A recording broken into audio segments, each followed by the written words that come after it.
Hello mga kauto, this is RK from Home Automated PH and nandito po tayo ngayon sa La Trinidad, Benguet. So malapit lang po ito sa Baguio City and ang project po natin is a smart gate bifold type. So dalawa po ito, left and right, and meron din pong ilalagay na service gate. No? So samahan nyo po kami sa progress and target rin po namin makomplete as soon as possible. So buti maganda yung panahon and kasama natin yung ating team members to support. So samahan nyo po kami.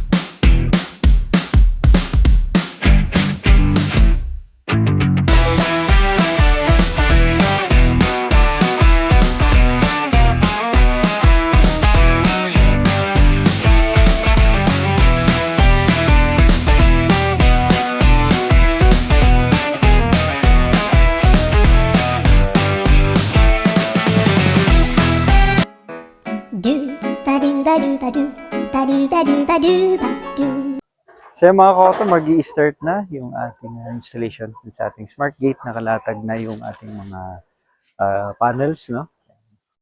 Kita niya. Okay. Then, ito yung ating service gate. So, ito naman is para dito. So, ito yung napiling design ng ating client. Okay. So, ang kulay po nito is coffee. And, kung gawin lang yung pagsusukat dun sa paglalagyan ng ating guide rails. Pero dagdagan. So may gulong yung ating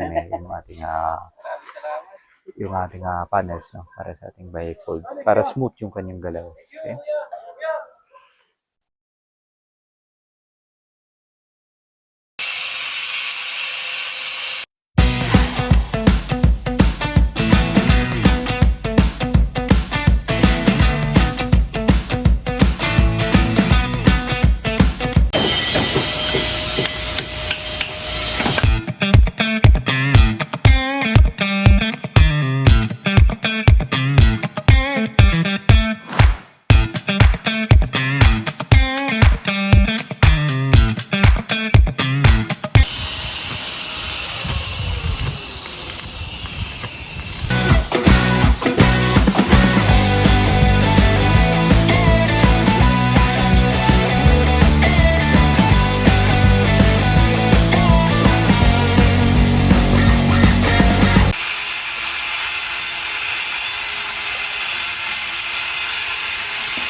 Hello mga ka-auto, so project update tayo.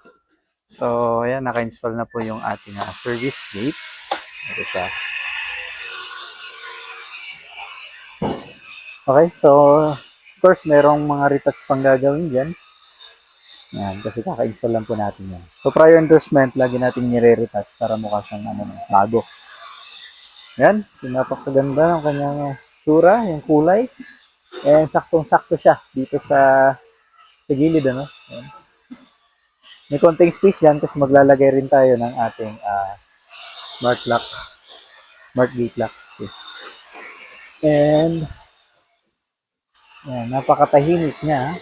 Kaya nilagay natin dyan is pillow block.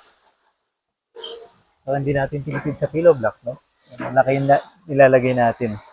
Lalo na pag mga ganitong size ng service gate. Okay, nasa 1.5 meters po ito yung lapad niya.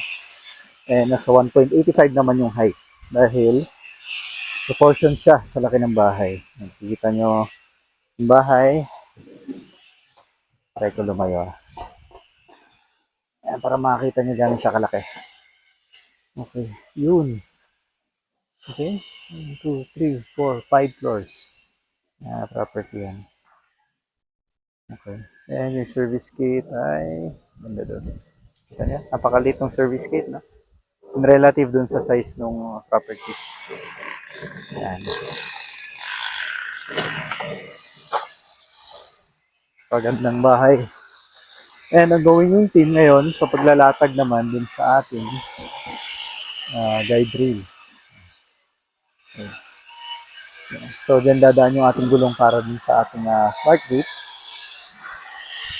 And ito yung ating mga panels na kalatag pa sa floor. So, later is isasalpak na rin natin. Okay? So, ating silipin yung may guide rail. Then, so, ito mga ka-auto, yung ating stainless track. Okay, so bumaan tayo ng konti dito para medyo makuha yung sa level ng ating flooring. So, para di masyadong mataas din yung dadaanan ng gulong. Okay. So, re-reinforce din yan ng dowel sa mga studs para mas tumibay. And lalo na kapag patungan pa ng semento, no, mas lalong tumitibay yung ating mga truck. Okay.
Hello mga ka-auto, so yan, progress update. So, medyo padilim na rin.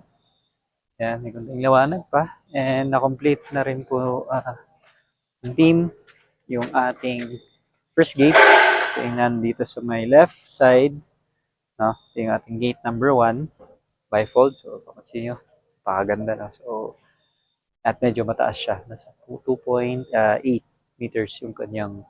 At actually 2.9 yan yung actual. Pero yung gate natin is 2.8 meters. Dahil marami rin tayong ni-reserve na allowance. No? And ito yung ating service gate. Yan. Okay, matching din siya dun sa main gate yan. Kasi katerno yan dun sa bahay. No? And na-mount na rin yung ating smart lock. Ito siya. Yan. Nakamount na rin yung ating smart lock. Okay, so pag i-close mo, mag-auto lock na rin yan. Okay, rinig nyo. Auto lock siya. Yan, and nakalapat na rin. Yan. Kanyang latching counterpart. Okay, napatigas lang. Ayan, so going na rin yung mount dun sa left gate. Ayan. Nabuhat na natin yung isang panel to mount yung sa yung sa right gate pala. Ayan. Okay. So sa right side na gate, yan, gawin na rin yung pagmamount.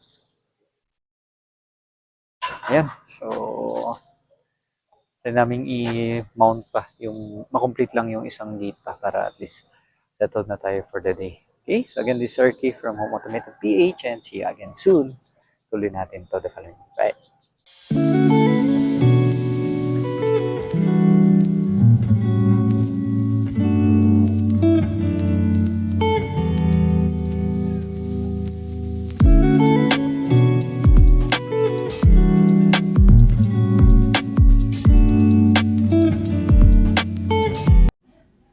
Oops, teka. Narealize namin may oras pa pala. So, tinuloy na lang namin yung paggawa dito sa right gate. And ayun. Ito na. Ending na to. Okay, see you again guys. Bye-bye.